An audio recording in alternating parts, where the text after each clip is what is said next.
Okay, good day everybody. Welcome to lesson 7, digestion. This is the big one. Um, Look, when we talk about digestion, what are we talking about? And I'm just going to give you a little bit of an intro into, I've got the recorded lesson. So as with the previous lessons, I'll give you a little bit of an intro into this lesson. But look, the digestion is a big system. This basically digestion sits above everything.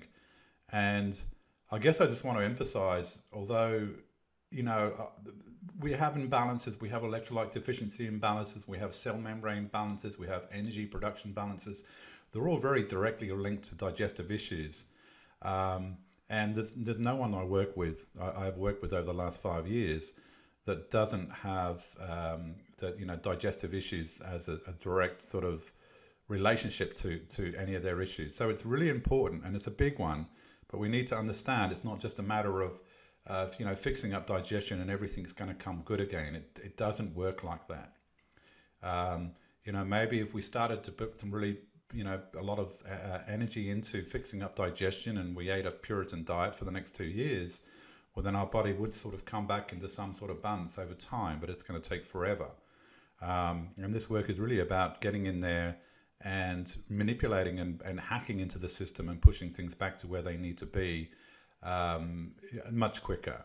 We're talking about accelerated healing more than anything else.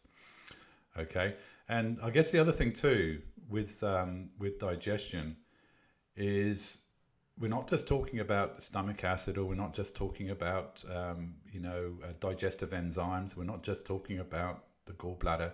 We're talking about everything. Everything's important. If we don't have the right mix, if we don't have the right level of acid in the stomach to start with, well, then we're not going to have the initial breaking down and unraveling of proteins, and we're not going to get that digestive punch happening in the first place. If we don't have digestive enzymes, we're going to struggle. If we don't have the right pHs in the digestive tract, we're not going to be able to pick up the minerals in the first place. If we don't have a gallbladder working properly, we're going to have low bile flow, and we're going to have problems with our lipids, with our fats, and we're going to have absolutely no digestion anywhere in the first place. And if we have a problem there, we're going to have a problem in the liver, and if we've got a problem with the gallbladder, we're going to have a problem with the pancreas.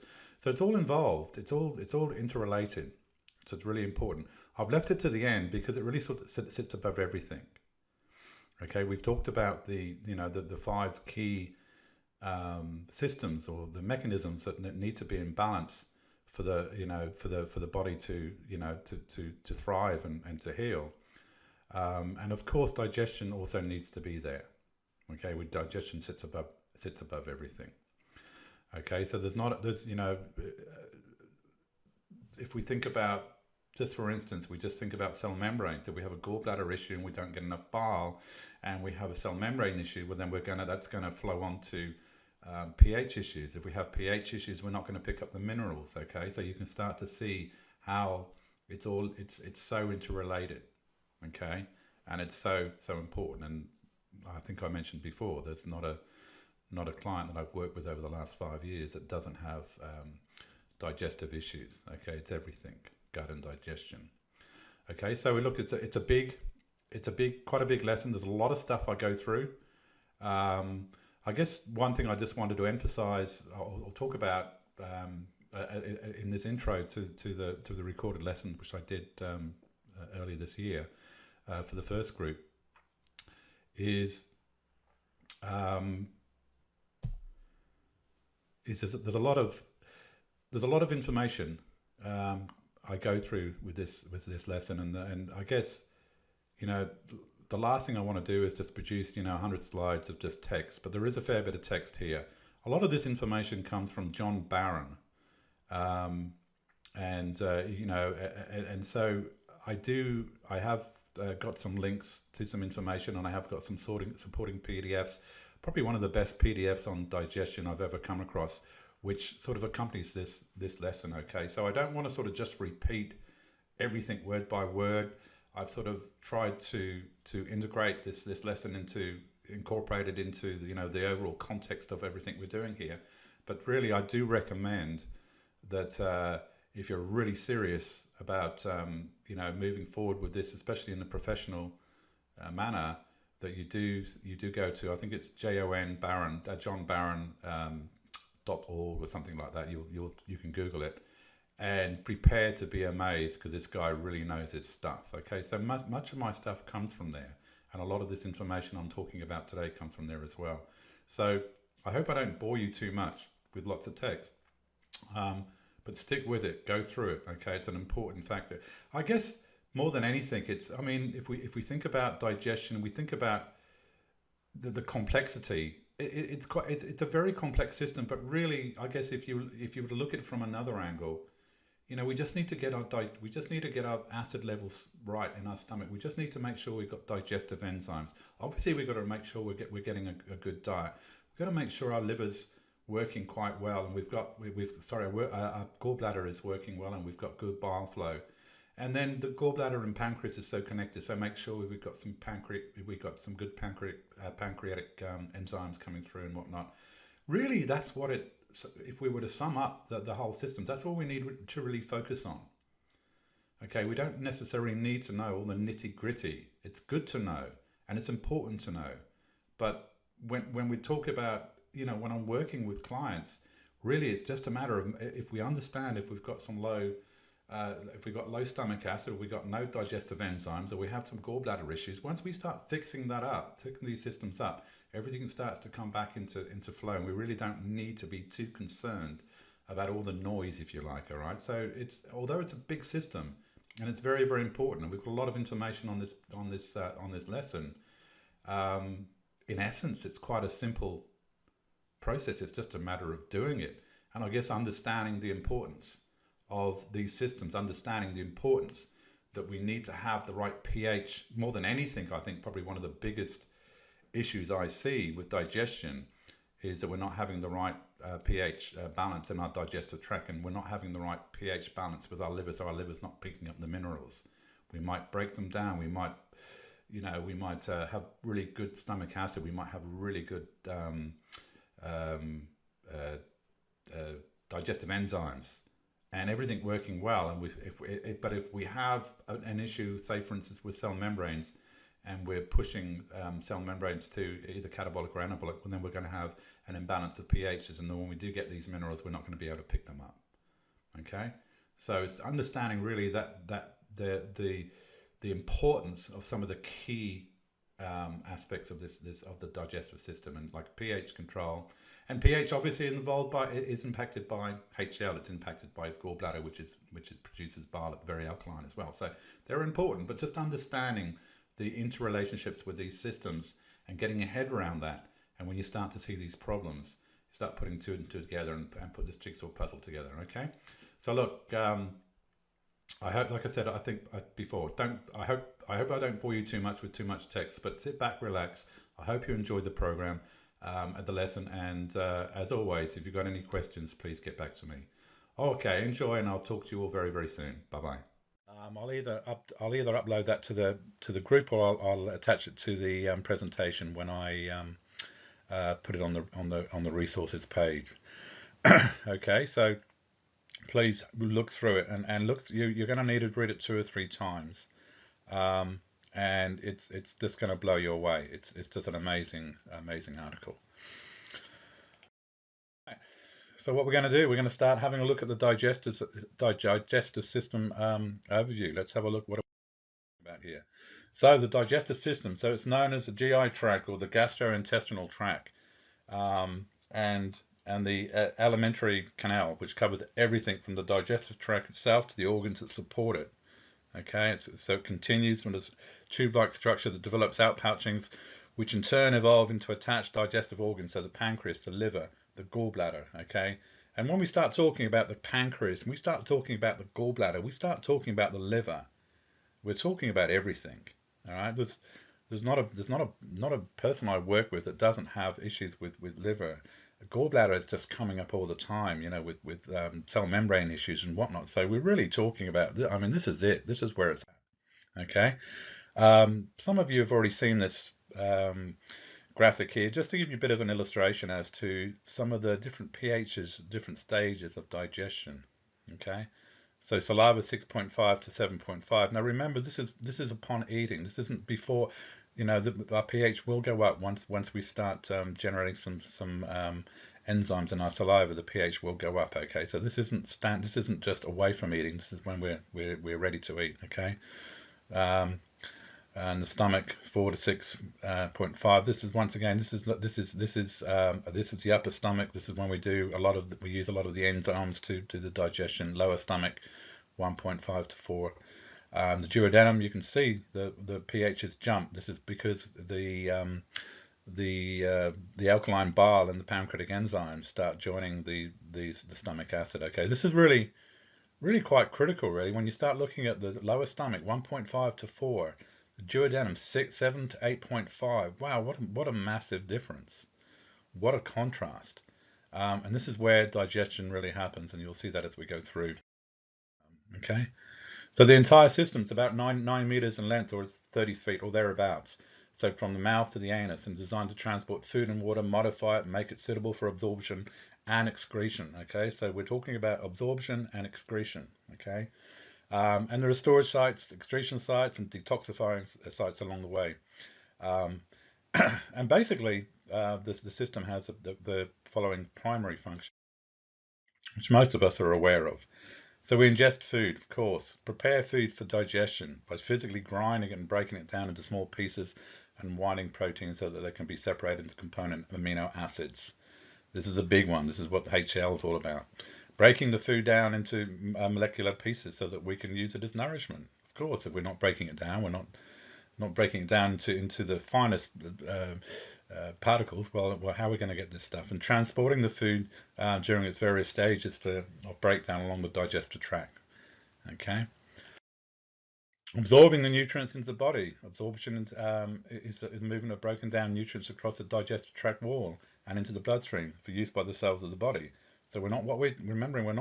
We're what we absorb. We're what we get. We're what it's what our cells see. Okay. Only the water and alcohol are absorbed through the mucosa of the stomach. Okay, but even then, that will only happen when we have quite severe dehydration. Okay, all the rest of the absorption happens in the small intestines.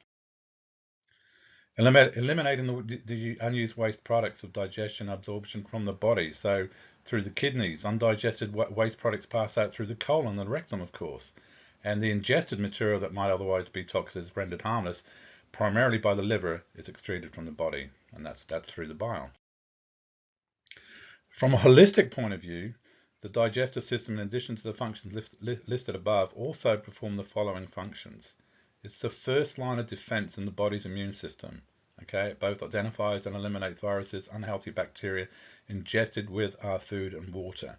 We often forget this. We often forget the stomach being really the first line of defense. You can go out to the best restaurants in the world and have food that's prepared in the kitchen, and we're going to have bacteria, we're going to have parasites, and there's going to be baddies coming in, little critters that are going to be coming in, and we tend to forget that the first line of defense for that is our stomach and our digestive system, really, to be able to put that barrier up and make sure that we don't get impacted, because they're going to be there. We're going to you can't stop these critters coming in, but what we can do is put up a barrier for them. Okay, and it plays a key role in helping remove not just food waste from the body, but also the metabolic waste, heavy metals, and drug residues.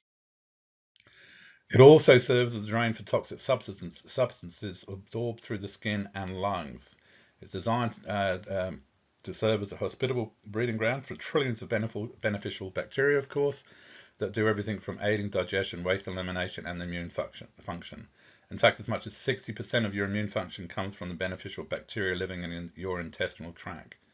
So that really sort of highlights the importance of making sure that not only do we have an environment for these guys to be able to flourish, and this is all about getting rid of the baddies, getting rid of the parasites, making sure that we have this balance of good bacteria. We're going to have some bad bacteria, but it's about maintaining this balance, and it's about maintaining an environment that these guys want to live, making sure that we have enough fiber in our diet to make sure they live. It's not about just downloading downing bucket loads of probiotics and whatnot. It's about prebiotics. It's about providing this environment.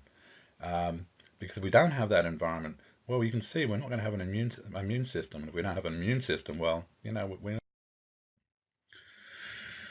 okay, so we all tend to assume that if food goes in one end, poop comes out the other. Everything is working as planned. Of course, this is not always the case. Digestive issues are actually more common than you think.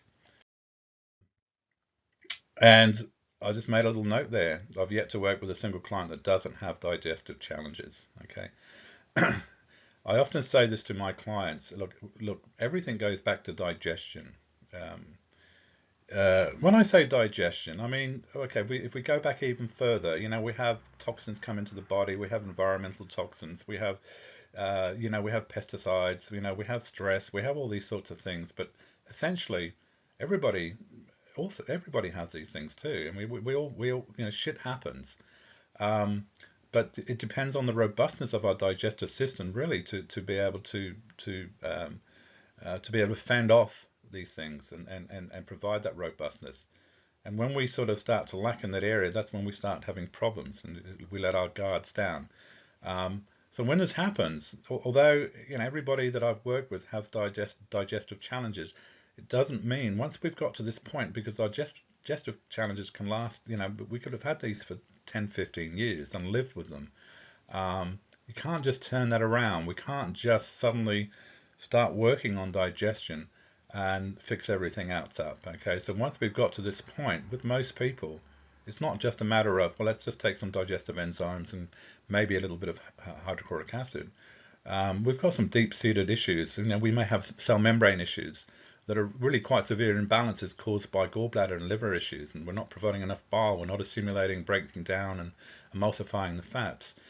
We can't just fix that up. We've got to really this is about really giving everything a bit of a tune up and really giving everything a really big push. And this is why I focus a lot on digestive supplementation to give everything a big push, to push things in the right direction and get things moving. Once you do that, sure, we can get the broken down engine fired up and we can get it moving again.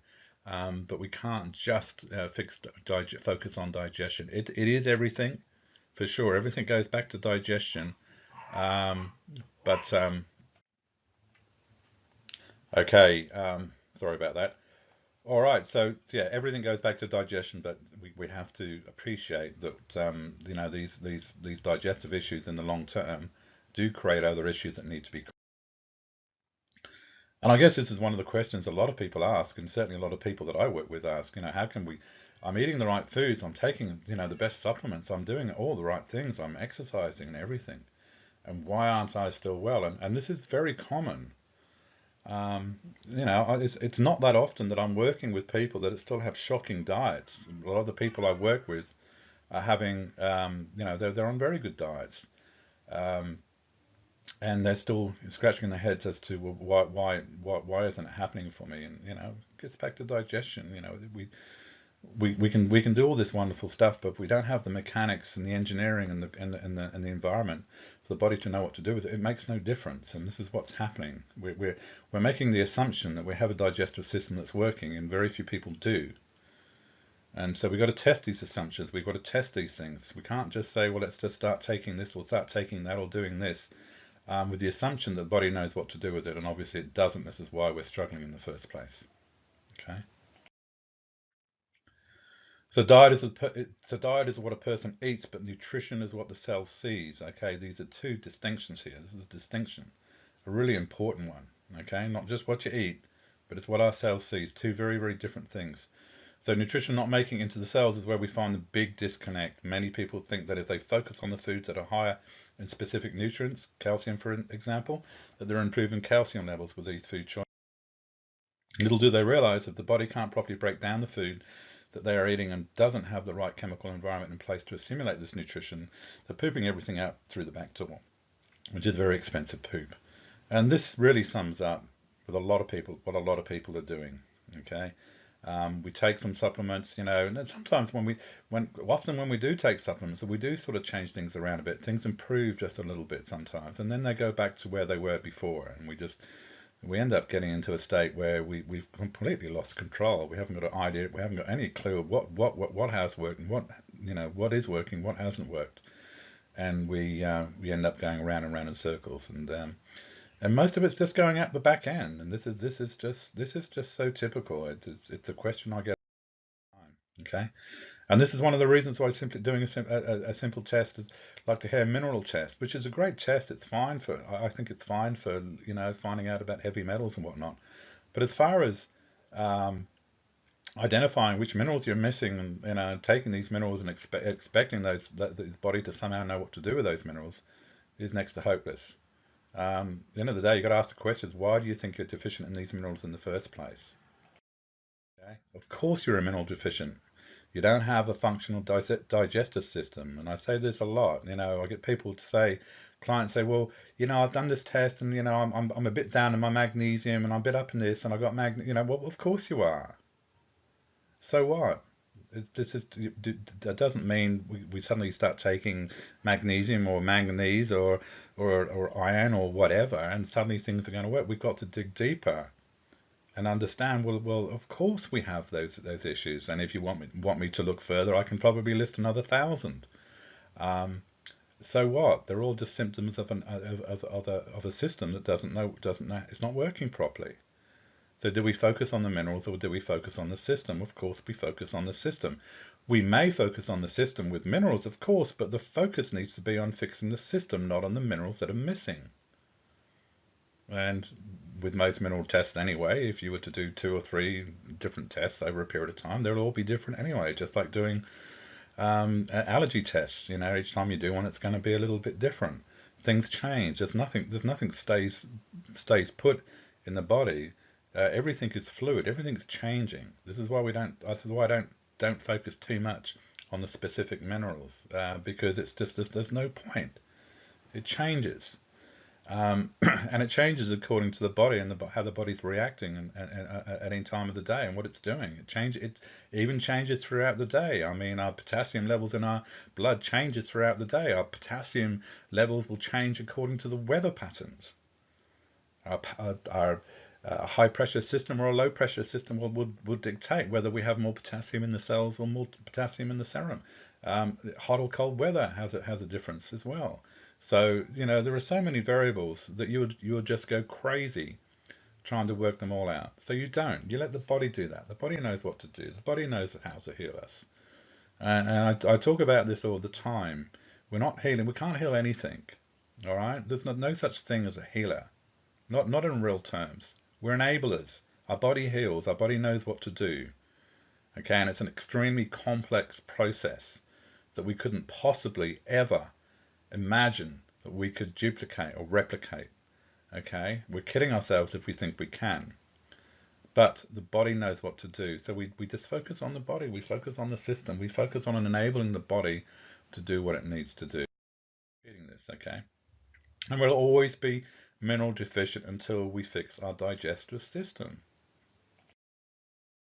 Okay, so when we digest, we're breaking down that food into elemental parts that can be used for the body. Believe it or not, the body cannot run on a ham sandwich any more than your car can run on crude oil. It just won't work. However, what the body can do is break down that ham sandwich into minerals, amino acids, fats, and sugars, and then use those nutrients. We'll hopefully be able to anyway. So when digestion is not working, and you can no longer break down your food enough to pull those required nutrients um, out of what you have eaten, bodily systems can begin to fail. And this is what I was talking about with the cell membrane issues, with electrolyte issues, with autonomic nervous system issues, with energy production issues. Okay, just like a car will start to fail if it ran out of petrol. We're feeding it the wrong fuel, or we're trying to feed it crude oil.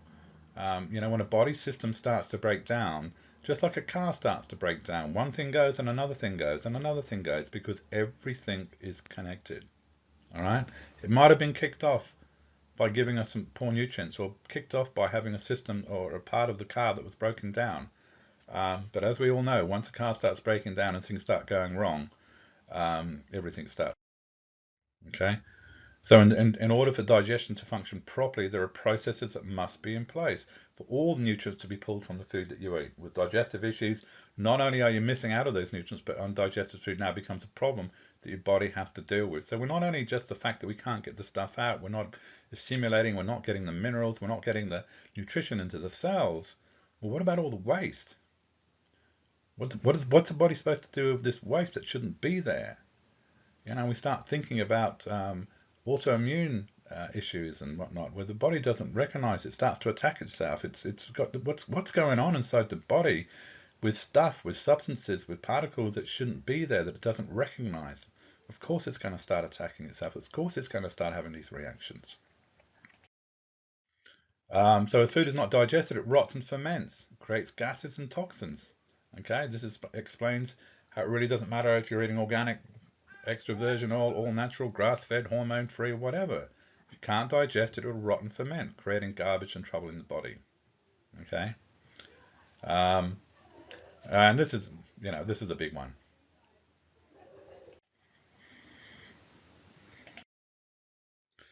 Now, just going to have a look at the divisions of the stomach, the different parts, because the different stages of digestion, I guess, and the different because this is one area that very few really appreciate, I guess.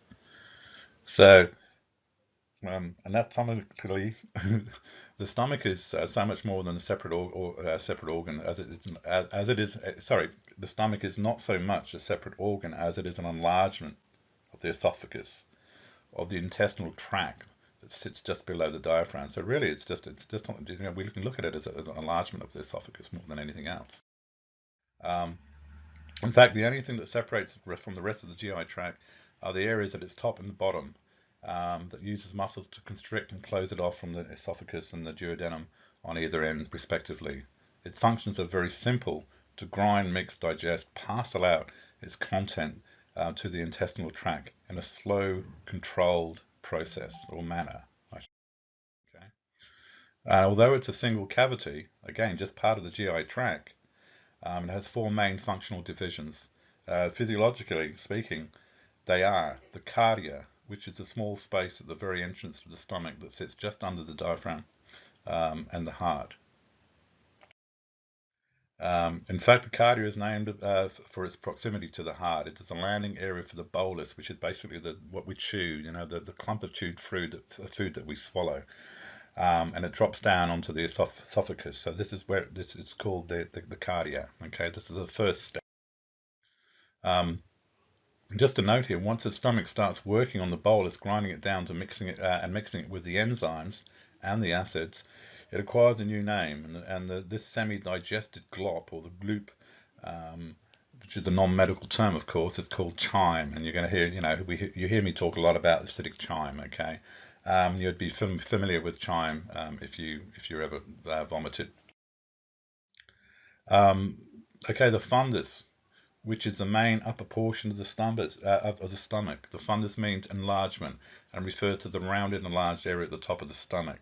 Food gets ground, mixed, and held in the fundus. This is really the first step. This is where it's held. This doesn't just drop straight down to the bottom into the stomach. This is where it first goes. Okay, into the and it's in the fundus that the enzymatic digestion takes place, assuming there are live enzymes present with your meals, or you're using digested enzyme supplements. Okay, so this is where really the first stages. I mean, we're mixing with enzymes in our saliva, of course, and we're bringing this in, and hopefully we've got enough enzymes within the food, or we are taking supplementation.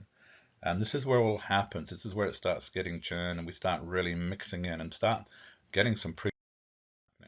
Okay, I mean, at this stage, stomach acid will be released, but it's only about 30% concentration.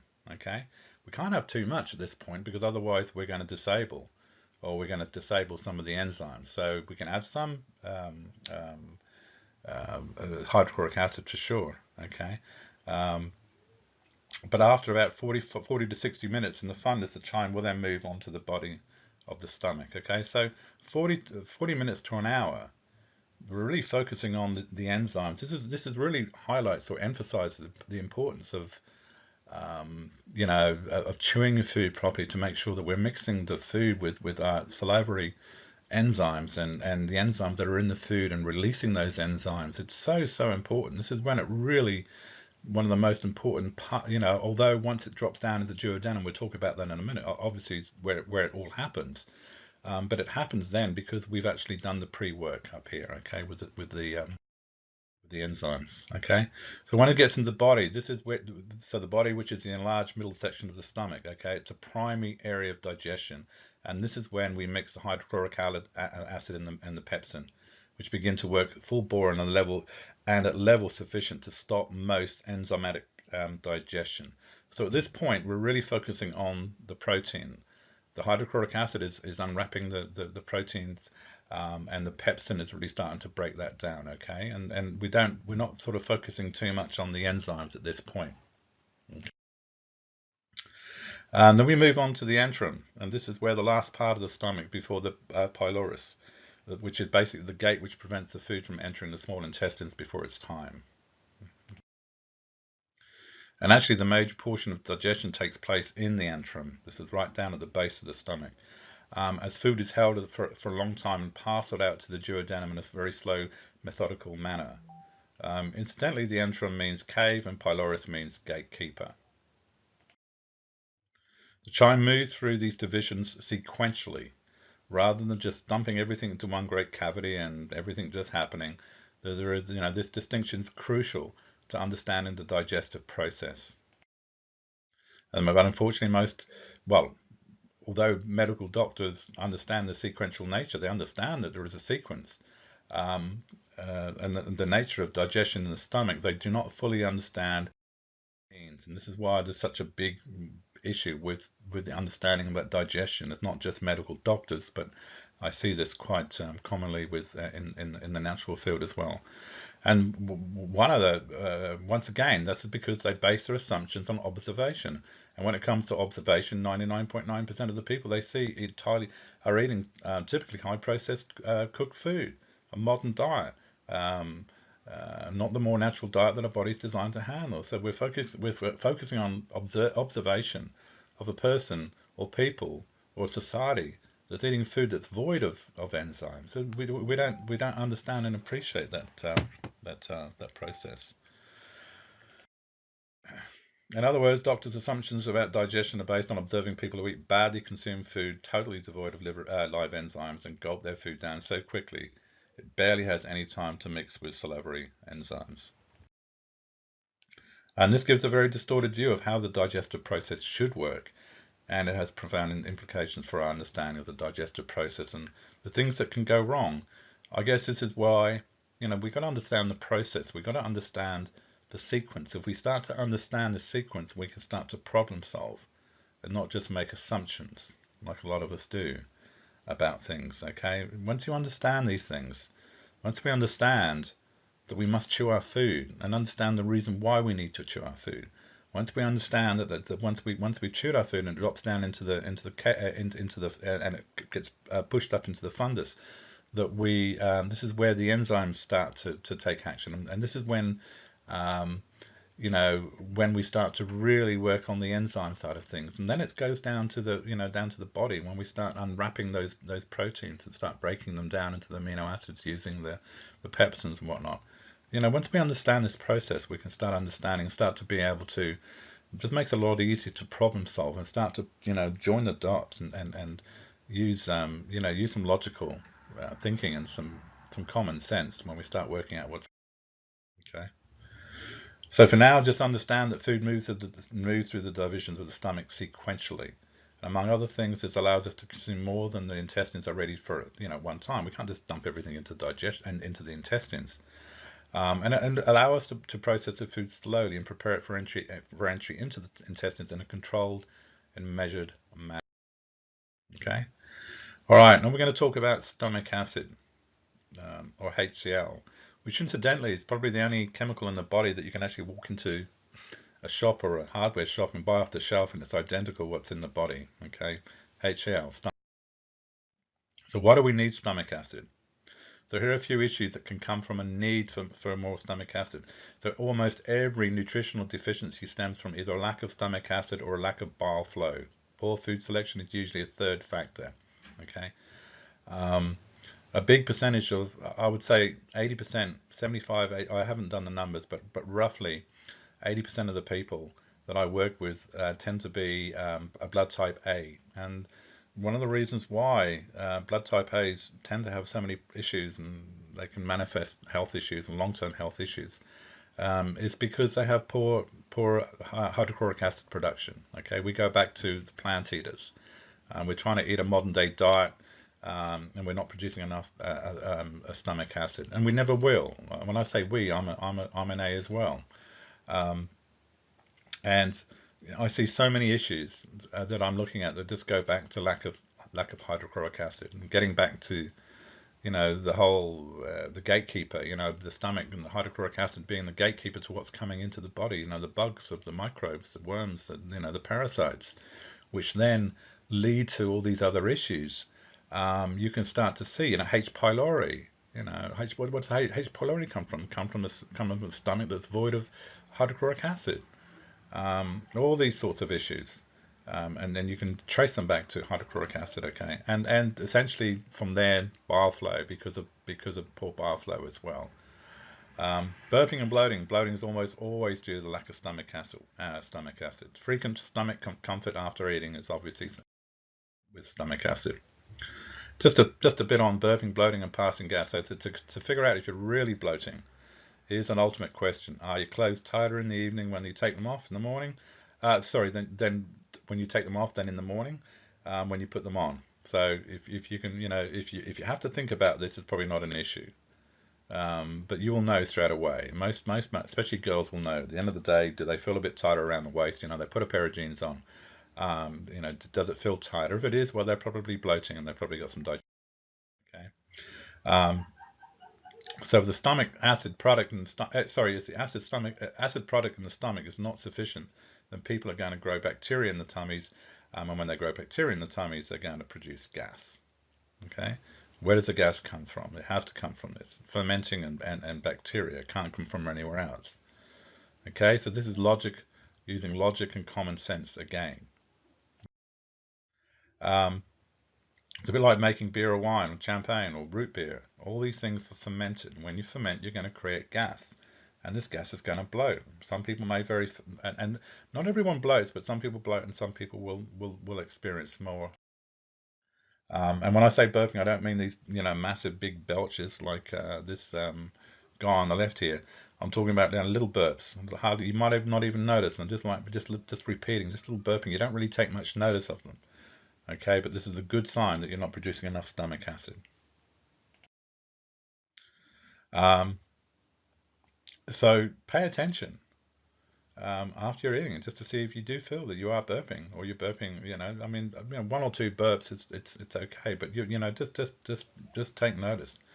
Because if you are burping, like I said, you're burping because of the gas created by undigested rotting food and fermenting. And who wants undigested rotting food fermenting in our stomachs and our digestive tract? Or either the fermenting or the created by the bacteria that are living in your stomach. And it shouldn't be there. Or a combination. More often than not, it's a combination. So taking stock of taking stock of what's going on in your body is the first step of making these improvements. Okay, so these are simple things that you can observe and you can monitor. This isn't rocket science. If you feel this going on, you can be sure that things are going to be a problem. Okay, and you need to look. You need to look. Um, and especially, okay, passing gas. When we talk about passing gas, everybody thinks passing gas after eating a big meal is normal, but it's not. The problem with most adults is they don't have the digestion working correctly anymore, and this is why the gas is so common. It is common because it's common that we have poor digestion. Okay, for passing gas, it's usually because your bile isn't flowing, isn't dropping very well. Okay, and if your bile isn't dropping very well into the duodenum to meet the acid product from the stomach, you're not digesting properly. Okay.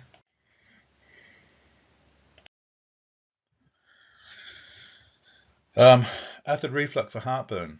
Yeah, reflux is usually caused by not enough acid. Many of you are aware of this, but some of you aren't. When we have acid reflux, very rarely is it because we have too much acid. I've very rarely ever seen that as an issue. It's always because we have too little. Okay, and it's a multi-million dollar or multi-billion dollar business, acid reflux and antacids and whatnot. And because we're all led to believe that we have too much acid, well, of course we don't have too much acid. Okay, constant constipation is another issue. Another good pointer to that we're not making enough stomach acid. Okay. Um, And when that happens, when we have constipation, of course, we're slowing down the whole process. We're opening the door for the bad critters to sneak into the body, okay? And it's the stomach acid in the first place that provides that barrier in the first place for these things to get in. Um, but you imagine once they're in, we start getting some constipation because we're not acid enough. Everything's just we're just not providing enough acid. We're sort of really making that whole issue worse, and we're creating that environment in our intestines where things sit around for too long. These things are going to start manifesting, and we're going to start, going to start creating a messy environment. So just a bit on constipation. So the stool that is too loose can often lead to extreme cravings due to the lack of nutrient assimilation. Constipation can lead to weight gain. And why is this the case? It's because if we're not moving things through the stomach, because we lack stomach acid, and because the stool is just too alkaline and moving too slowly, the waste that is supposed to be removed by the back door can get held up in the system for too long. And if the waste is not moved properly, it can be reabsorbed through the intestinal walls. And when this happens, and be filtered out all over again, and it goes back into the system. And if the liver is already overwhelmed, and often that this is the case, the body can end up storing the waste in fat cells. Okay, so when we look at weight loss and we look at having problem with not being able to lose weight, this is the first place we start looking. What's going on with the liver? What's the liver can't deal with stuff. It's going to wrap it up in the fat cells. It's going to store it away in the tissues, and it's not going to deal with it. It's not going to drop this weight until we start providing the right environment. Okay, so we've got to be really take this problem seriously, especially when it comes to weight loss. Not only weight loss, but of course any sort of illness. If we've got weight loss because we have too many toxins that the liver can't handle, and it's been stashed away in our tissues, well then, what other things is this going to start manifesting? It's not just about weight loss, but it's a big one. It's a big pointer. When we know we can't lose weight, we can't drop weight. What's going on? Well, we're toxic. That's what's going on. Okay. Um, and just a pointer here, I move at the speed or the level of acidity. Okay. Many don't know this, however, that the stool often moves at the level of acidity. Your stool can move too quickly and be too loose when it becomes too acid. We think about this. Not only does this burn the intestines, I mean, think about stomach acid, think about HCl. What is it designed to do? It's designed to digest protein. Well, what is our intestines made out of? Protein. We don't have mucous membrane like we do in the stomach to stop it eating the walls of the stomach. But as soon as it releases into the duodenum, into the small intestines, well, if it's too acidic and it doesn't get quenched by the bile and the pancreatic enzymes, well, it's going to start digesting the intestines. That doesn't happen, of course. So what happens is the body moves it through very, very quickly. Get it out, get it out, get it out really quick. Okay, so any sort of diarrhea, any sort of runny stool, I mean, there are other loose stools. There are other reasons for this, but one of the big pointers here is that we're not we're not dropping bile. With the too acid, we're not quenching that acidity with the bile, and it's only natural for the body to want to get it out to the body to want to get it out very, very quickly before we start you know making causing problems with duodenal ulcers and whatnot. Okay. Um, it just repeats, that the hydrochloric acid, I've talked about this a few times. So it's a protector of the human body. Okay. Think about, whenever we're eating any food, the cleanest, most professional kitchens in the world, you're going to be eating salads and whatnot. You're going to be bringing in food. You're going to have bacteria. There's going to be picked off the floor. There's going to be stuff that isn't cleaned properly. Okay, we're going to be eating food from the salad bar. This stuff is going to have microbes. It's going to have parasites. It's going to have bacteria on it. It's no big deal. Um, um, I mean, I guess the reason why so many of us don't, like I think we're going to, um, we think about the people that do have strong stomach acid. You think about people. Often you will see a article in the paper saying, oh, there was a big meal or a big function somewhere, and 50 people had food poisoning or were rushed to hospital. Um, you can almost guarantee those 50. Well, why didn't everybody get rushed to hospital? Okay, so was it the bacteria? Was it the bugs coming in with the food? Well, that can obviously have an effect. But what was the difference between the 50 people that did get rushed to hospital and the extra 150 people that didn't? And more often than not, it was because the people that did get rushed to hospital and did get the food poisoning had compromised stomach acid. Okay, and a lot of them would be blood type A's. I can almost guarantee. Okay, and you get the other people, the other 150 people sort of hardly noticed it. Maybe they thought, oh well, it didn't really taste, didn't fish didn't taste didn't taste right or something like that. Or, um, but these are the persons that had good stomach acid. They had good robustness. Okay, they had a good defense. Okay, these things are going to come in, but it gets back to this gatekeeper, the stomach acid being there and saying, no, you're not going to get past me. All right, this is not just about digestion. Okay. Um, So why supplement with HCl? Well, for once we get low, it's very, very difficult to build this up. Okay, so the body needs minerals in order to generate stomach acid. However, the body needs stomach acid in order to fully break down the foods and pull minerals out of these foods. It's a bit of a conundrum. Okay, without digestion, you can't assimilate minerals, but without minerals, you can't create proper digestion.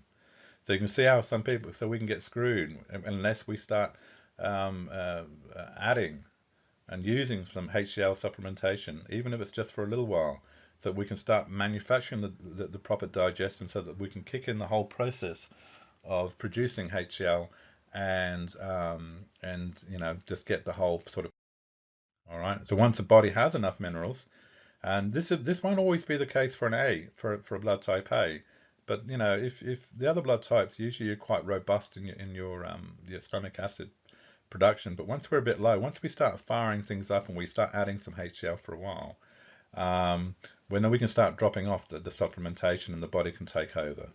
Okay, and it's going to be different for everybody depending on the mineral reserves, of course, and the food choices and everything else. But it can take weeks, it can take months, it can take years. It's down to you, I guess, more than anything else. And I guess especially it really down to, especially when we start talking about trying to build up HCl reserves. Well, we've got to make sure that we're not using as much as we have been. Maybe we're using too much HCl. Maybe we're not bringing enough food enzymes in. Maybe we're not supplementing enough enzymes. We're not eating enough food that are rich in enzymes. Maybe we're cooking all our food, which is killing all the enzymes, and then our body's just being whacked, trying to produce so much HCl to make up for the lack of enzymes. Okay, but in time, this is something that you shouldn't necessarily have to continue forever to be able to supplement. Okay, so this is just a note on the blood type A. Okay, for blood type A, look, if you want to, blood type A, look, if you're going to eat a primarily plant-based diet, which blood type A should be anyway, and we still need to eat some protein. And so, chances are you're going to have to supplement, or at least supplement some, or have some HCl as part of your digestive enzymes. But you're going to have some because we're just not going to make enough. It's just not going to happen. And if you're eating the typical modern day diet, you are going to really struggle being an A and not having HCl. Okay, it's going to cause you lots of problems, and it is causing lots of problems. Okay. Um, so most of you who are working with me or have been following me for longer than, for only a very short time, you're going to know we talk about the supplementing with HCl. Okay, but one thing we must be aware of, and one thing I make everybody aware of when I work with them, um, very once we start adding in stomach acid, we're adding into, we've got a body that struggled. It hasn't been using HCl, so we haven't got very good levels of hydrochloric acid for a while. And it could have been years. And when that happens, one of the things when we start, it's the acid, it's the stomach acid being released, the acidic chyme being released into the small intestines that trigger bile to move and bile to start flowing. And the gallbladder it needs to be used. The gallbladder can get very lazy if it's not used. And this is what typically happens. Someone low in HCl will typically have liver gallbladder issues because it gets sluggish. The gallbladder will get sluggish. So we start adding some hydrochloric acid, you know, without making sure that we have some bile flow, well, we can start running into problems. There again, we start digesting the intestines and we start running into ulcers and whatnot.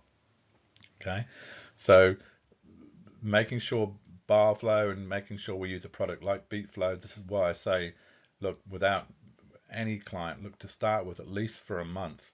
Make sure that take some beet flow to make sure it's like an insurance policy, and just to make sure that we know we've got some bile flow. Okay, once bile starts moving again, once we start getting the process into motion again, well then the gallbladder, once it starts making bile, it wants to make more. Okay, it's quite happy to make more. It wants to work, but if you slow it down, and you've done this over a few years, it will slow down as well, and it takes into into flow again. Okay, and remember, our bowels move at the level of acidity. I've talked about this a few times. Okay, don't just start adding an acid without making sure that we're also producing and making sure we've got good enough bile to be able to quench that acidity. Okay, this is where it happens. Okay. So how to use HCl supplements? Look, most people that I work with, I give them a document that outlines the process. Okay, so that it's what I use the betaine HCl, and it's the most widely needed digestive supplement on this planet. Okay, it's like I said, so many people, so many issues stem back to lack of hydrochloric acid, and not just the acid on its own. It's the fact that it's such an important part of the whole process. Okay, it's not the fact that we might not be breaking. It's such a key. The acidity and the alkalinity meeting is such a key part of digestion that if we don't have one or the other, we have no digestion. Okay, but we can't just without uh, making sure we got bile flow. Okay, so just a few things with HCl supplements. Just the capsules really should be taken in the middle of the meal. Okay, chased down by at least one bite of food. Okay, we don't want them to be sat on. We want to make sure that we wash it down just a little bit. So you can follow it down with some food. Just take it with a tiny bit of water, as little as possible. Okay, we don't want to dilute our stomach acid if we can. Or we don't want to dilute, we want to minimize any sort of dilution. Okay, so take it in the middle of each meal. Okay, and when we start taking hydrochloric acid, the best way to do it is to start taking one capsule, and when we do this, make sure we take it with a meal containing no starches. Okay, it's the starches that are going to feed the bugs and the bacteria. So the last thing we want to do is try and feed the bacteria while we're trying to knock them out in the first. We're pushing and pulling at the same time. So no potatoes, bread, pasta, any white flour, anything like that, any sugary food. Don't have any of that when we start. We want to make sure we can maximize. We can maximize because we're going to be knocking these guys out. Okay, this is the whole plan. But start off taking one capsule. Okay, take one capsule with one meal. And if you don't feel a warming feeling in the bottom of your stomach, and not everyone's going to feel this, then the next meal you can, okay, but after about 20 minutes after the meal, you know it's okay to move to two capsules at your next meal. Okay, and then we can, the next meal you can adding a capsule. Now you don't need to go any more than 5 capsules, so you can do this over a period of 4 or 5 meals. Okay, just add another capsule, and if you if you don't feel warm feeling after 5, you don't go any more than 5. 5's the maximum. Okay, because essentially the body makes about 3 grams of HCl.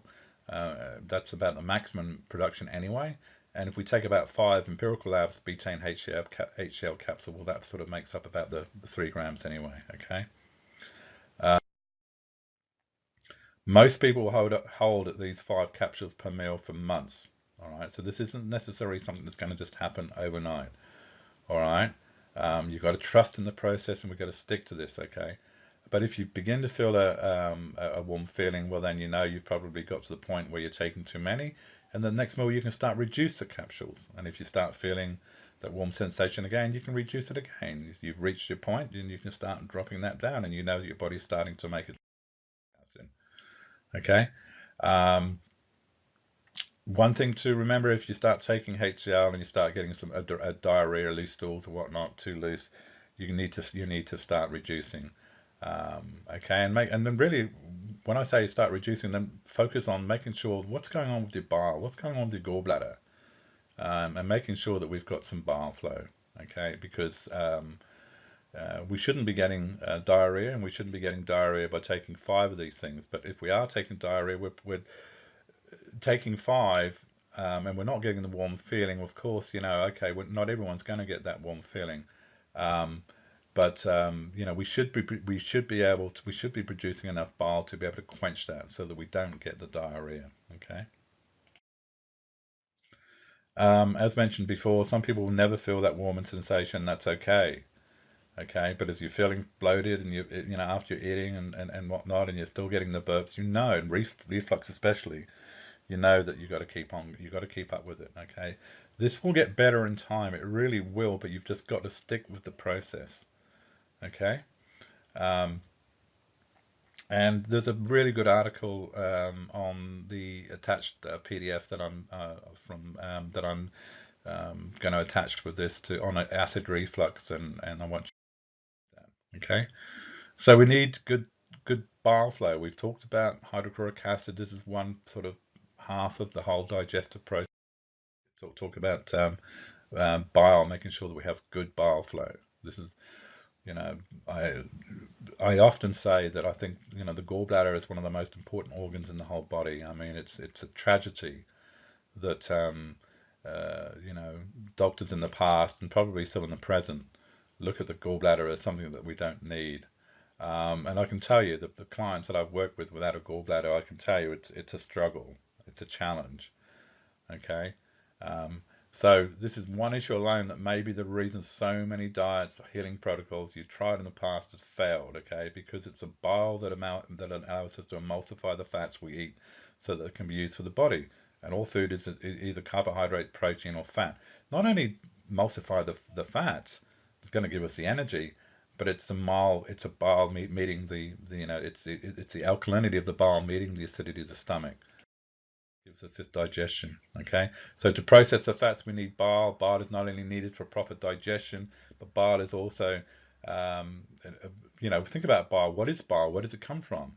It's a main exit pathway from filth and toxins from the liver from the body, exiting the body through the liver. Okay, so we already talked about how the junk that can be removed can often get stored in fat cells. So this is a huge factor. And when we start thinking about bile, and we need to start thinking about lipids. We start thinking about lipids, bile, emulsifying lipids. Ooh, when we think about lipids, what are we going to think about next? We're going to start thinking about cell membranes, because cell membranes are made from lipids, bilipid layer.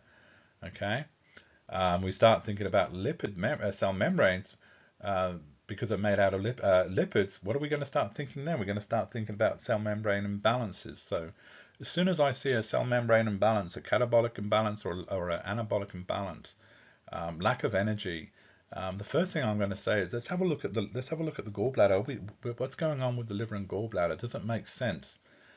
We need to we think through this process. Okay, it's the first thing I think of. This is why it's so important to understand the process, and understand what these things do, because it just makes it so much easier to problem solve. Okay, fatty acids turn the membranes on. Okay, it makes them more permeable. Okay, catabolic, daytime. And the saturated fats turn membranes off, less permeable, anabolic, nighttime. Okay, these fats or these lipids are like keys, are like switches. Okay, so there are clues when we start problem solving to think about this. Is this person waking up? Is this person able to wake up and is this person having problems sleeping? Are the membranes switched on too much? Are we too catabolic? Do we have other symptoms? Is the person breaking down? Are they lacking energy? Are they slowly losing their life energy? How's their skin? Are they aging? This is a very good, strong catabolic thing. Whereas is a person lethargic, not waking up in the first place? What are their diet like? Are they eating too many saturated fats? Is their gallbladder moving? Are the bowel moving? What's going on? Do they have toxic blood? Is the liver backing up? This is a big area to look at. The gallbladder is so essential in so many things. We're not getting these lipids and we're not getting these membranes working or cycling as they should do. We go back to the lessons that we've had previous to this one, and we know that the cell membranes are the second most important system on a hierarchy of these systems that keep us in homeostasis. And I think probably almost the most important. Okay. So this is such a big one. Are we getting our fats? What's going on with fats? What's going on with lipids? What's going on with bile? What's going on with our membranes? What's going on with our energy? This person's struggling for energy. They're eating all this right stuff. Well, they're not getting the fats. Are they eating the fats? Okay. Are we eating too many fatty acids? Are we eating too many saturated fats? These are all just clues that we can start looking this stuff out. Okay. And I guess the other thing too, the first thing I think about when I think about bile issues, I think of lipid issues, I think about cell membrane issues. Well, think about what is bile. Okay, we talked about it just now. The liver dumps its toxic crap. The body ejects a lot of its toxic crap through its liver, through the gallbladder. Okay, so if we have a gallbladder that's sluggish, what's going to happen? The bile's going to back up to the liver, and what's going to happen with a congested liver? It's going to eventually start spilling back into the bloodstream. Let's whack it in. We'll put it around the system. We can see what we can do because we're overloaded. We're struggling. What happens when that happens? What happens to the body when that happens? Well, we're going to start getting sick. We're going to start having agglutinated blood. We're going to have too many. We're going to have a system. Our river of life, our blood system is going to be not only congested. It's not going to be full of crap. The zeta potential is going to be compromised. We're going to have agglutination, and we're going to have toxic crap that the body just can't deal with, and that's going to start wrapping it up in the fat cells and storing it away in tissues. Um, and we don't want that to happen because then we're going to have to put on weight, and then we're not going to be able to lose that weight because we have a toxic system that doesn't allow us to release those toxins because we don't have a gallbladder. The bile's too a very well working gallbladder. The bile is just sluggish. Okay, so these are all clues that we need to look at, and just whenever I do live blood, I mean with dry blood we can't see this so easy, but with live blood, I mean I've done hundreds and hundreds, if not thousands, of live blood analysis, and I can see this. I've correlated this. I know it goes on. I don't need to do live blood now to know this happens. That we do once we start getting a congested liver, we start getting a congested bloodstream, we start getting weight disarm, we start getting a body that just can't heal, and we follow that through, and we go, what? Let's just follow the process through and just think about it logically and using some common sense. Okay. Blood pressure is another one. We've got a blood system full of rubbish and toxins. Well, the odds are we're going to, blood pressure is going to be a little bit elevated as well. Okay. And we talked about and when this happens, the tissues will start turning acid because what's happening is the body is storing these toxins away in the tissues. And when our tissues start going acid, what will happen is the blood will go more alkaline. So it's another clue. Okay, do we have an over alkaline um, uh, um, blood well, when we talk about blood, we're talking about urine because urine's filtered blood. So is our urine over alkaline? Are our tissues getting more acidic? We're getting aches and pains in our body, and we're getting sores and God knows what. This is another sign that our body's stashing away toxins and rubbish in the tissues. Okay, and as we were learnt in the pH balance program lesson, the body perfectly balances out when the acid. If the tissues start getting more acid, the blood will start becoming more alkaline because the body knows at some point that it needs to release those toxins into the bloodstream, and when it does, it needs to be ready with the required amount of alkalinity, which is why and it's difficult to get your head around this, is why the more acid we get, the more acids and toxins we get into the bloodstream that gets wrapped up and stashed away, the more alkaline our bloodstream gets, but the more acid our tissues get. Okay?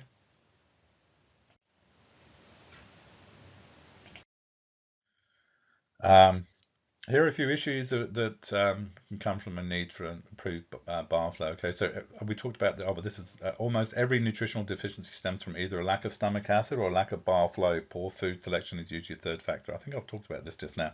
Cell membrane issues, we talked about this. Membranes are made from two different types of lipids, fatty acids and saturated fats. Okay, low energy issues, body not being able to tap into sustained energy by burning fats. Okay, we're not going to have sustained energy. If we're getting energy all over the place, up and down like a yo-yo, you can almost guarantee we're not tapping into fats. Okay, we're tapping into carbs, and the carbs are going to up and down like a yo-yo. So having an energy that's just not sustained and it's all over the place, you can almost guarantee this person's going to be really struggling with getting fats. Okay, because if you're emulsifying and being able to assimilate these fats, the odds are you're going to have good sustained energy through the day. Okay, passing gas is a big one. Okay, so it's a big indication that the bile is not moving correctly. Weight gain, we talked about that just now. Chronic diarrhea, colitis, Crohn's, IBS, and whatnot. Good signs that we're not getting good bile flow. Okay, duodenal ulcer, alkaline bile not quenching the acidic chyme.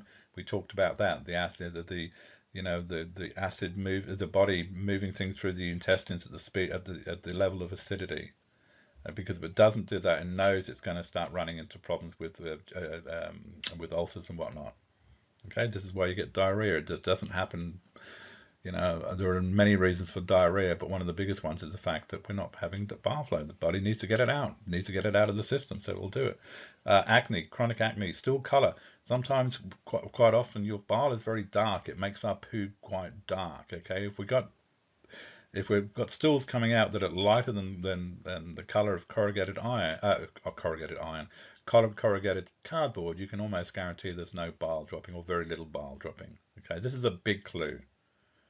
Okay, because bile makes our stools dark. Okay. Here's a little exercise I often ask people to do just to get them an appreciation of what it means. So digestion happens when alkalinity meets the acidity. Okay, so when the bile meets the alkalinity of the bile and the pancreatic enzymes meet the acidity of the stomach acid. Okay, and you can do a simple little experiment at home by just mixing some vinegar with some bicarb, and you can see what happens. You get this massive foaming and sizzling. This is what happens in the stomach. Everything just breaks apart. Go through a couple here. We can read through this. Okay, and it's this sizzle. This is what we're living on. This is where everything breaks apart and becomes available for the body to use. All right. The stomach, the digestion in the stomach and the chewing, this is all sort of pre-digestion. It's all preparing for when these two contradictions and pHs meet, and you get this clash and you get this sizzle. Okay, and this is where it's all happening, and it's if we don't have that sizzle, what do we get? We get a fizzle. All right, you can start seeing if we don't have one or the other, we have nothing.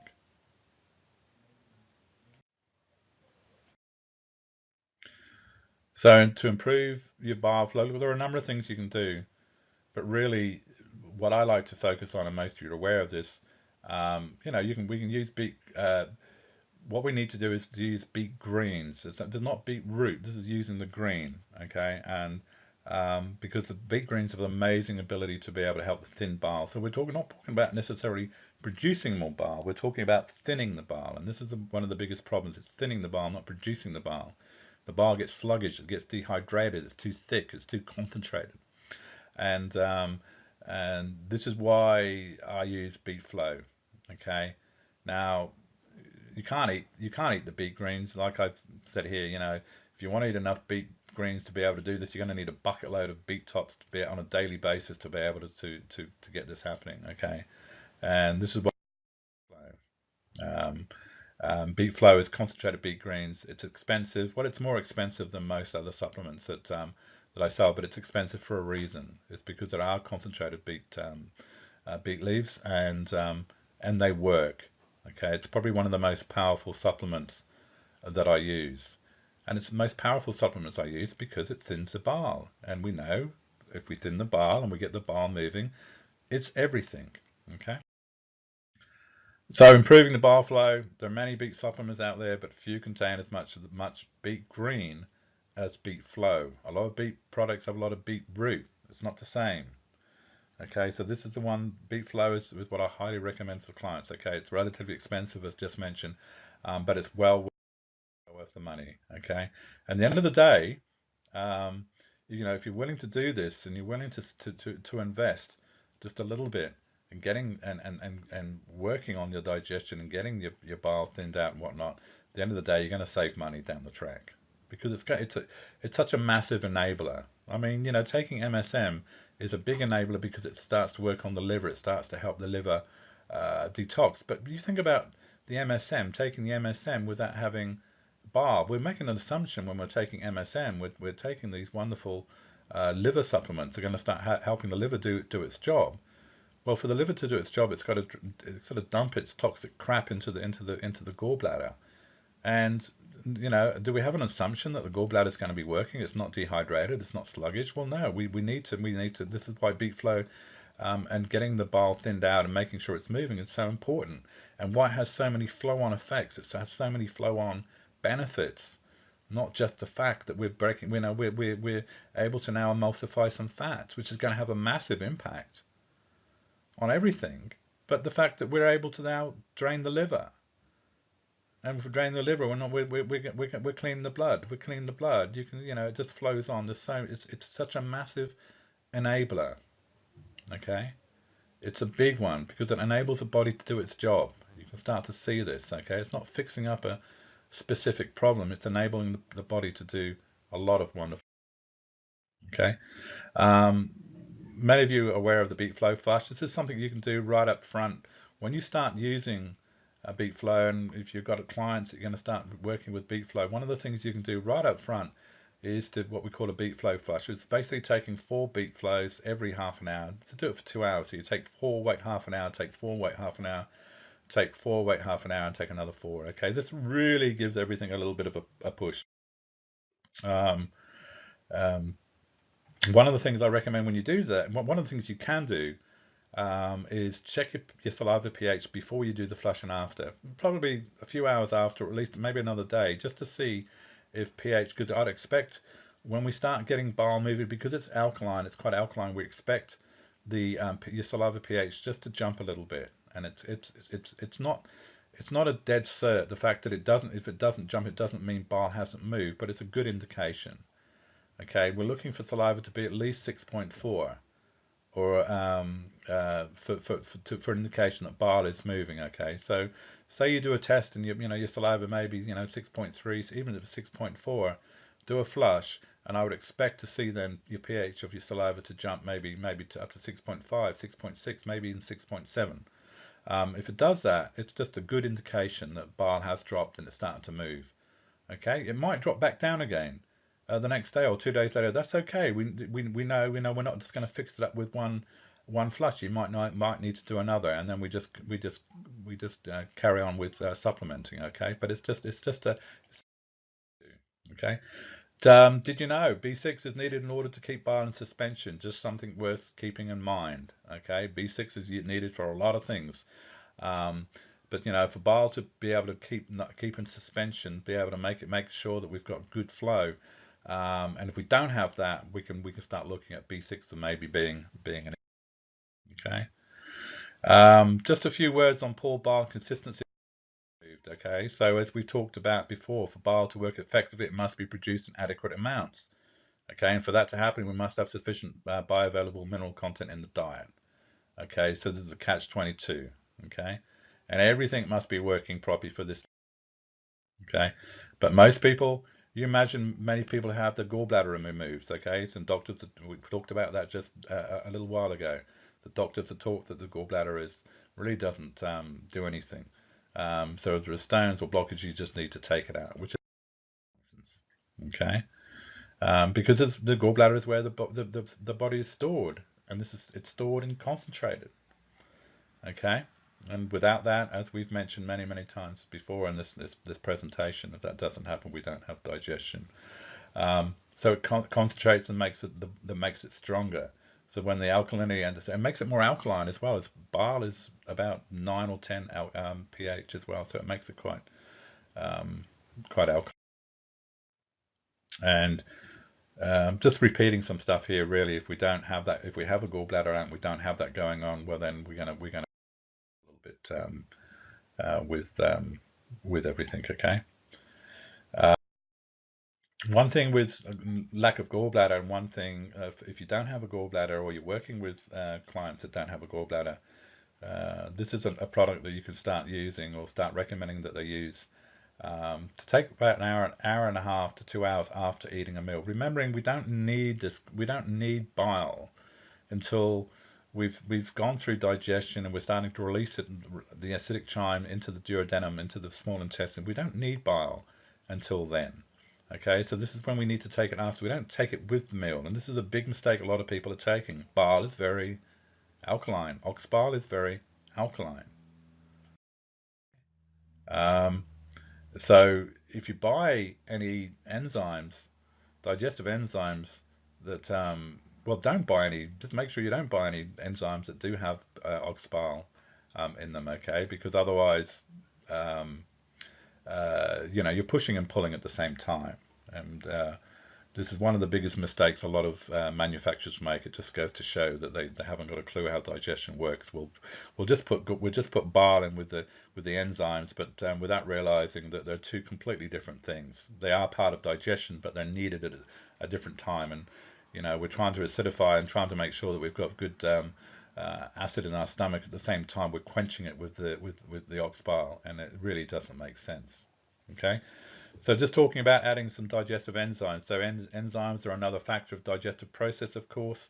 All living foods are meant to contain enzymes that actually help us digest food better. Yet with today's poor farming methods, even for all foods, to an extent, do not contain the needed enzymes of the process. Okay. Now the other thing too, we need to keep in mind when we start processing or heating food over 118 degrees, we lose the enzymes as well. Okay, this is when we cook food. We've got to be very careful. Just understand that we're going to be knocking these enzymes for six. Okay, so 180 degrees is about the temperature that we start losing all of our enzymes. Okay, so we really need to start looking at adding enzymes into our diet, digestive enzymes for sure. I recommend everybody over about 30, 32. Once we hit to 32, our body's ability to be able to produce enough enzymes start to drop off significantly. And this is quite well known. It's not just something that I've come up with.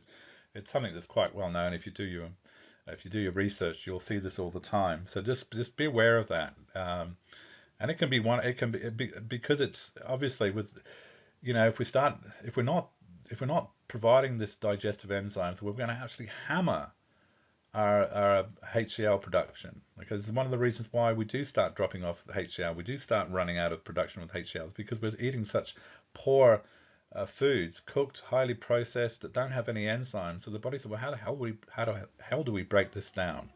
Okay, so really start looking at adding some enzymes. And the digestive enzymes, look, there are so many digestive enzymes out there in the market. Like most supplementation out there, most supplements that you can pick off the shelf, they're next to hopeless. Okay, they're expensive, and they don't do the job. The one I recommend is Digestozyme from Empirical Labs. Probably the best enzymes I've ever come across in my life. Okay, this stuff works. It's powerful stuff. It works. Digestozyme has some hydrochloric acid, so one of the things I recommend often with clients is to take the hydrochloric acid, the digestozyme, the beet flow to start with 1 month, just one bottle, and then you might be able to, depending on how you're going, then you can switch back to digestozyme only. Okay, you don't have to take all three. You don't have to keep taking the beet flow once you know bile's moving and everything's okay, everything's dandy. Um, but then you take digestozyme. Like I said, it contains some HCl. It's got all the building blocks to build HCl, and it's just a fantastic product.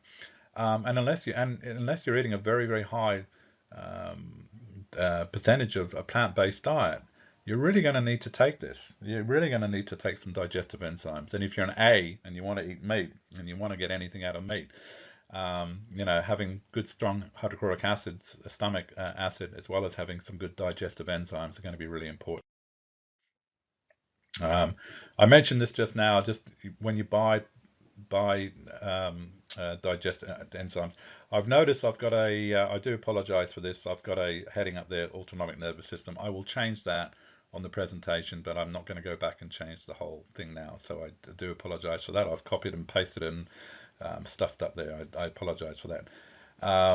So yeah, just when you buy your oxbile, buy it separately, take it separately 2 hours after. Okay, don't buy it with the enzymes. Just a couple other things too. Um, One of the things with poor digestion, and especially poor digestion of protein, low nitrogen leading to low potassium. I mean, how many people have low potassium issues? It's a serious problem that greatly impacts the body's ability to self-regulate. Okay, so your body can't create bile without the use of potassium. This is why potassium issues are such a big thing. It can't use potassium without available nitrogen. Okay, and it doesn't have sufficient nitrogen if stomach acid is not effectively breaking down protein into amino acids. So this isn't happening. This whole process of breaking down protein, we're going to run into problems with low potassium. Okay, so low potassium is a digestive issue more than anything else. Okay, with a lot of people with low potassium issues running around like chickens with no heads, panicking about, well, I can't get my potassium. I've got to eat high potassium foods. Well, yeah, that's great, but you've got a digestive issue. Okay, because you don't the process, the whole system isn't working, and this is why. Okay, so it's a chain reaction. Okay, if your stomach acid isn't strong enough, you'll eventually stop being able to manufacture the bile due to an inability to use potassium in your system. Okay, this means that if you're not digesting proteins or fats well, that your body's energy production and waste elimination systems are going to completely suffer. Okay, some symptoms for the digestive imbalance symptom. Pretty obvious, we've talked about them, but there are a few here. Resting systolic blood pressure less than 112. Okay, we're not getting the minerals, we're not getting the electrolytes. What's going on? Well, we're not getting digestion. Standing diastolic less than 73. Burping and bloating, passing gas, reflux. We talked about this. Light colored stool, constipation, diarrhea. All right, going on. Okay, craving, sweet or salty foods. If we're craving something, our body's screaming for minerals. What's going on? We're not craving, we're craving for a reason. Okay, depression. Some foods that make us nauseous, especially in the mornings, is a really good sign when I hear people saying, I don't eat breakfast, I don't feel like eating breakfast, I feel sick in the morning. Well, chances are it's because you've got gallbladder, you've got bile, your bile's not moving, you feel crap, you haven't digested last night's meal. So of course you're not going to feel like eating, of course you're not. But it's important to eat in the morning. Of course, we fasted all night. This is what breakfast is all about. Breakfast. We're breaking our fast. And, if we're not doing that in the morning because we're not digesting and we're feeling like crap, it's okay. But just know it needs to be fixed up. Okay, seeing undigested food in your stool is a no-brainer. Gaining weight no matter what you eat. I often say this to people that say, well, I'm not eating. I'm not eating any crap. I'm not eating any sugary foods. I can't lose weight. Well, you've got poor digestion.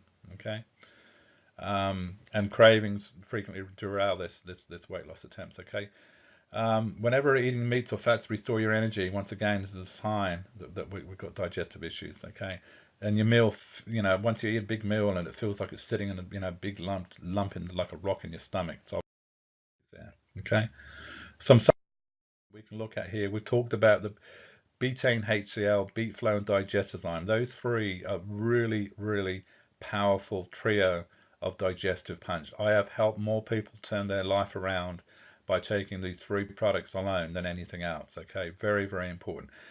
You don't have to buy the Empirical Labs product, but I suggest you do. The betaine HCl, I mean, it's the cost is very cost effective anyway.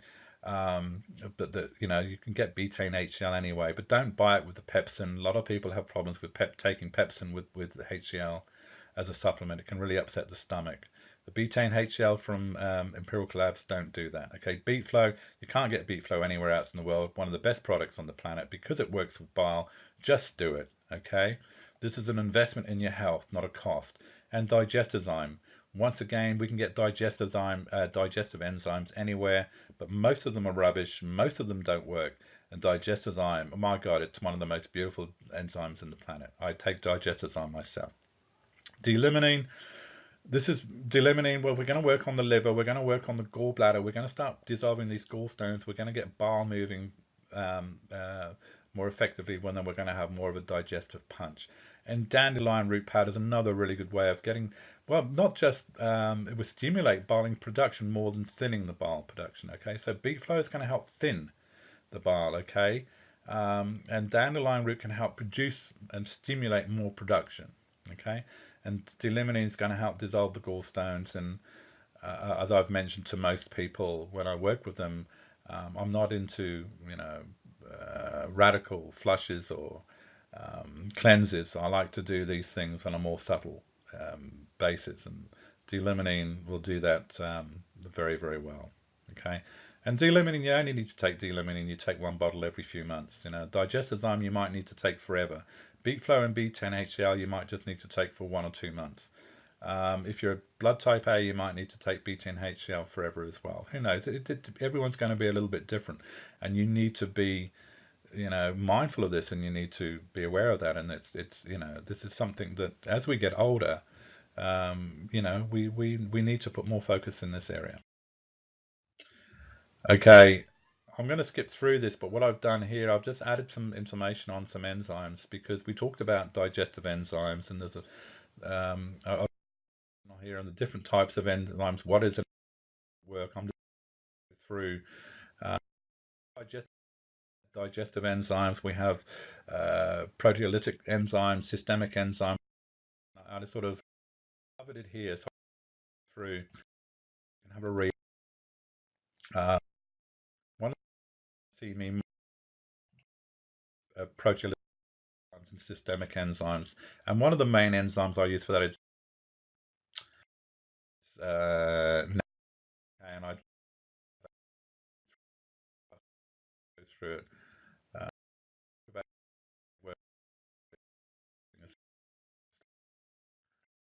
to give you, and the I think this is covered a fair bit in the PDF as well. Just quickly want to touch on before we finish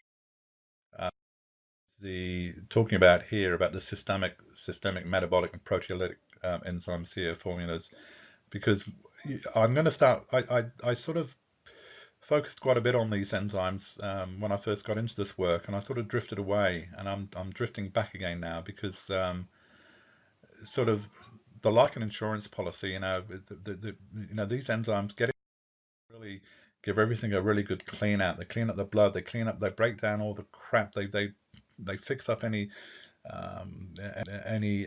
scar tissues. They get into the tissues and clean up any protein. And I'm working with people, I'm just seeing that they can be expensive. About understanding proteolytic enzymes go through some of the issues here with and using these enzymes to be able to really punch a kick into moving forward with just giving out. Here's some of the things that you can address with proteolytic enzymes. Reducing inflammation, increasing heart health, cancer, MS, improve circulation, killing bacteria and viruses, improving the immune system, health with arthritis, one, okay? And the one that I recommend is Nepronol, okay? Some of you have heard me talk about Nepronol. You're going to hear me talk about Nepronol more and more. I'm going to start. It's just it's expensive, and I think one of the reasons I went off of Nepronol is because people just couldn't afford to buy it. Or at least it, struggled with coming up with. I mean, each Nepronol capsule is about 60 cents, I think it is, and we need to take about 6 a day. We don't need to take this forever, but look, there's some incredibly powerful enzymes in Nepronol. Have a quick look through this, but it's something like I'm starting to recommend, especially when we have anything to do with cardiovascular issues. Congested liver. We've got congested liver. We've got crap going back into the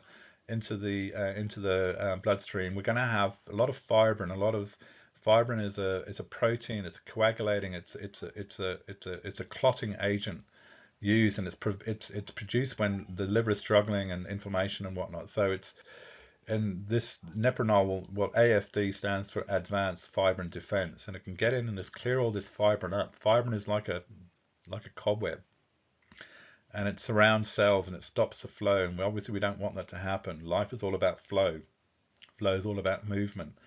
So this product can really, and there are other systemic and proteolytic enzymes. You don't have to get the Nepronol, but Nepronol is about there at the top from my experience. Where the cost comes from our experience. Okay, everybody. I hope you enjoyed that lesson on digestion, and I hope it wasn't too boring for you. Okay, like I said, there was a lot of information in there.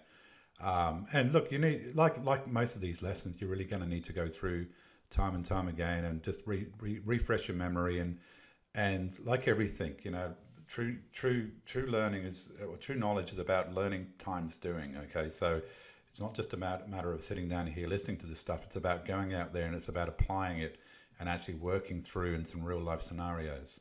Okay, I guess once we've gone through all these lessons and we've got through there's a few more important lessons coming up. Related around using the tools, doing the testing, doing the analysis and supplementation and protocols and whatnot. But once we get through that, these lessons, we'll be doing some more live sessions where we can be actually working through in a more live sort of a real life basis, if you like. So we can you'll start to get a bit more of a feel of how I work through this and how we sort of pull all this stuff together and make it happen for clients or for yourself or whatever. Okay, so and really, I guess we've gone through the 5 fundamental systems. We've gone through digestion, and now we move on to the next lesson 8 is going to be a very very interesting lesson. This is when we go back and have a little bit of a refresher back to lesson 1, just to make sure everyone sort of has a bit of a refresher on how everything comes together and why we're doing this and how it all comes together. And the next lesson, we're also going to be focusing on having a look at live blood and having a look at a number of videos and having a look at the dry blood and just having a look to see when we look at blood. I mean, I know that most of you aren't going to have a microscope, and it's not important that you do, but it can really help with pulling these ideas together and understanding the context of everything we're doing here. When we start looking at some live blood situations, we start looking at some dry blood situations, and how is it reflected? When we're talking about bile issues, and we're talking about low mineral issues, we're talking about poor digestion, we're talking about inflammation. How is that reflected in the blood? What am I seeing in the blood? Well, what are we seeing in the blood? How is that reflected in the dry blood? Because it can really, when we add that visual perspective to the whole thing, it can really help pull these ideas together. Okay, so it's going to be an interesting, fascinating session on the next lesson. Okay, so prepare yourself for that. It's going to be good, and we're sort of starting to get into the nitty gritty now. Okay, and then we'll go on from that one to the next lesson. We start talking about the tools and using the pH meters and the conductivity meters and the blood pressures and doing the breath rates and blah blah, and what things we need to look out for. How do we do the readings? What about calibrating the tools and stuff like that? And then we move on from there to actually doing the analysis and using the spreadsheets, and then from there we go on to protocols, supplementation, and really getting into some detail with contraindications and going into a lot more detail than I have in the past in regards to putting a protocol together and some recommendations.